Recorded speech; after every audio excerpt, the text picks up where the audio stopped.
Alors, concernant l'application LogGPX, on commence tout d'abord par rentrer sur l'application.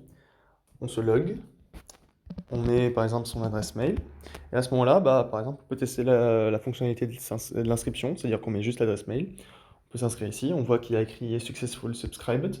Du coup, on retourne, on va sur notre adresse mail, on actualise un peu, on voit qu'il y a un mail qui a été envoyé aujourd'hui. On se rend compte que il nous envoie le mot de passe, donc ici entre autres c'est B5A01.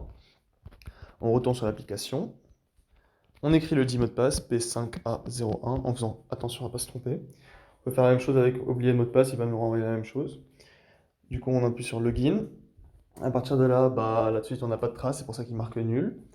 Du coup, on va se décider à créer une trace. On appuie sur le bouton rouge.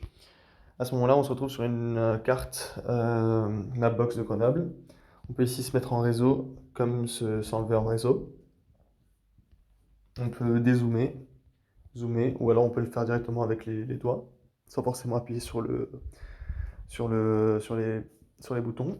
On a aussi un compas en haut à droite.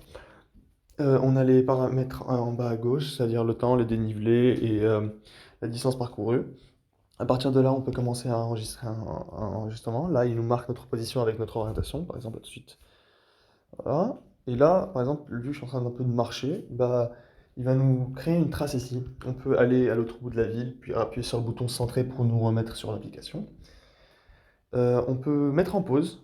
À ce moment-là, il nous propose soit oui ou non continuer l'enregistrement. Par exemple, ici, on va mettre oui, on va continuer. Euh, donc ici, on va arrêter l'enregistrement maintenant. On va l'appeler par exemple enregistrement 1. Vu que j'ai des problèmes avec ma carte SD sur mon téléphone, je ne peux pas accéder au download. Par contre, on peut upload directement la trace sur le site de LogGPX, de VisuGPX, pardon.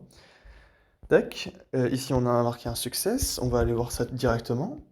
On se rappelle du trait qu'on avait dessiné en marchant. Ça c'est l'ancienne trace, on va actualiser. Et là, on se retrouve avec une nouvelle trace qu'on va essayer.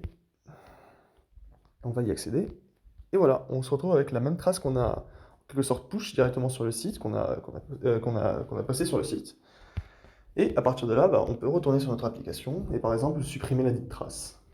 Voilà.